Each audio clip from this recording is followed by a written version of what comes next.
It is now my honor to introduce Mayor Jimmy Matta from the city of Burien. Well, good evening, everybody. First of all, I want to thank the Southside Chamber of Commerce. The sponsors were very important to be able to have sponsors to be able to deliver a message. Participants, I know it's very busy out there nowadays, and thank you very much for being here. And more than anything, I also want to thank our Burien staff and directors and our city manager, who's really given leadership to the city. As we move forward here, I am going to touch a little bit about kind of what policies we've been pushing here lately and what we've been doing during COVID, which has been really affecting and hurting our small businesses, mom and pop shops in our city. I'll take the next slide, please. Well, all right, so here are some of the things that we felt that were very important for the city of Burien. I know that in King County and more than likely throughout the United States, but just first of all, just the situation that we find ourselves with rentals and the conditions they are. You know, we have in our stock in Burien, we have some housing that has been around for a while, and so we wanted to make sure, hearing from the community, that some of the things that we were hearing, for instance, is not getting enough time when buildings are going to be remodeled or when the rent's going to raise. And so we started hearing these concerns, and so we started making sure that we weren't going to be one-sided by this, and we wanted to hear from the landlords. Obviously, there's two perspectives here, and both of them are very important to us. So went out, spoke to the community, and when we spoke to the community and the landlords, we come up with a program that we will now start implementing in 2021, which is a housing inspection program. We're very happy that the council decided to move forward on that, and we were able to find that happy medium between landlords and tenants. And we continue to develop a housing action plan. We all know we need a lot of housing in King County, and that's a big concern with the limited amount of housing that we have in Burien. Obviously, it really plays a part in the high rents in Burien. And more than anything, we stopped being that small town, and now we are an urban city. We have tremendous growth. And also developing a housing demonstration program. And what that is we felt that we should let development and business really think outside the box and not let red tape or policies that are in place to not figure out how they're going to help with housing, specifically housing that's going to be affordable. And so we talk about the 80% of medium, which is quite high. When we look at teachers and just the common folks at 30-40% of medium, that was something that was concerning us. And not only that, we're very happy. It looks like we may be getting a big development in Burien, but more than anything, we knew that it was important that we have local hire, that we have women and minority-owned businesses on those jobs that are being created, that we have 80% of medium housing prices, that we have the ability to have housing instead of housing, have retail at least on the first floor. And the most important one is some money set aside for pre-apprenticeship program to make sure that we're building the leaders of the future. And so we were pretty happy with that. And then also, coordinating and collaborating with regional groups as we start confronting some of the, not only affordable housing, but more anything, the homeless situation that we find ourselves not only in the city of Burien, but across our county.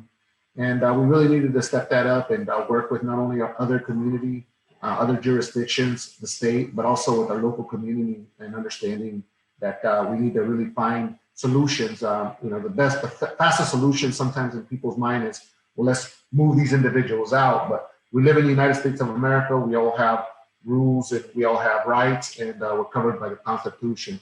But more than anything, I think that one of the things that the message was is that, we want to make sure that we have a healthy community. But, when it comes to, gangs or gun violence or situation where it puts the public at risk, we're just not going to tolerate that. We want to make sure that we have the programs set in place, such as LEAD and community court, and we'll provide any program that we need to provide. But one of the things we cannot continue to do is continue to have violence or behavior that's unacceptable to our society. Next slide, please. The COVID situation has been just very devastating. And, one of the things that I want to thank our Economic Development Director and also his support staff. because we started hearing, some horrific stories. And so we were able to put a program in place, like a grant program where small businesses could apply. To us in Burien, it's really important that we come up with enhanced language and making sure that people not only are feeling welcome in Burien, but also can understand the language. We just had a community meeting where it was frustrating to those individuals that speak English because we were waiting for the interpreter. But I think that sometimes that's what ends up happening with these communities that, lack the ability to speak another language. And so that's one of the things that we need to do. If we're going to have a strong, vibrant community, then we need to make sure that everybody's able to communicate with policy makers and also elected officials. And then, some of the things that we had to start thinking is outside the box. Well, here we are with COVID, we're locked up in our homes, businesses have been shut down. What are we going to do? And I'm glad that, technology has really helped, not only Facebook, but multimedia. We were able to make sure that we have the ability to develop a social media page specifically for economic development. And we were able to do that in different languages. And so I'm very proud of the work that our staff has put together with the leadership of our city manager. And the other thing is, once we opened up, we're going, okay, well, now we're open, we're at 50% capacity. Well, for mom and pop shops at 50% capacity, it's going to put them out of business. So we figured, well, what can we do to make sure there's not all this red tape and we can make sure that our businesses are going to survive this? And so we expanded our ability to have, lunch and dinner outside on patios. We suspended some of the parking regulations and we're allowing outdoor dining.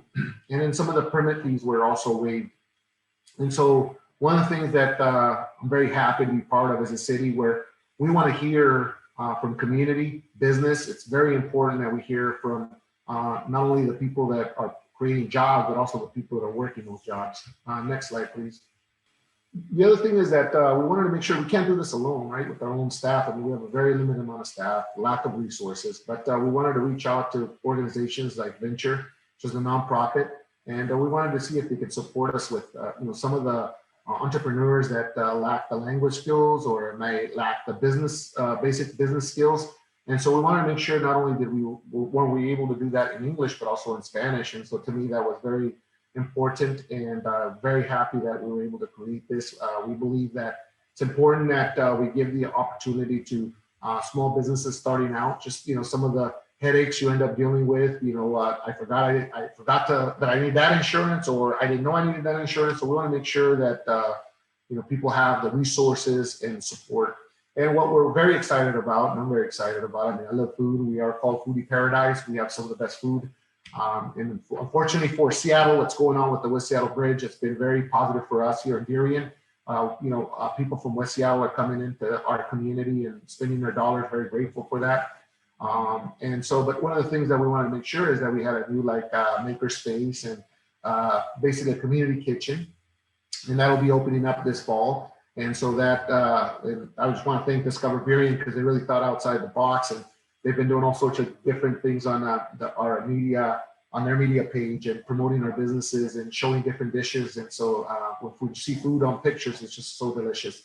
And I'm happy that our city has stepped up and helped fund this. But more than anything, I just want to leave this message is that as we continue to move forward, we need to continue to work together. Even when we have different philosophical views or different perspectives on what policy we're going to be moving forward, I think that we're losing is being able to have that conversation, right? And communities are changing, and I just want to say that very happy to see that here in the South End City, we are now the second safest city. And so, I want to thank, Normandy Park's number one, and we're going to continue to work hard in making sure that our community continues to be safe and that we continue to have economic dreams come true. And, we want to invite business to continue to open up in Burien. But we also know that if you're going to come to Burien, open up your business, we're going to have to collectively be able to confront some of the issues that we have to confront when we have poverty still knocking at our door. So I want to thank everybody, and stay safe, keep pushing hard, bring your family, and let's continue to work together to build a vibrant county. And thank you very much. Appreciate it. Have a wonderful afternoon. Thank you, Mayor Matta. Really appreciate that.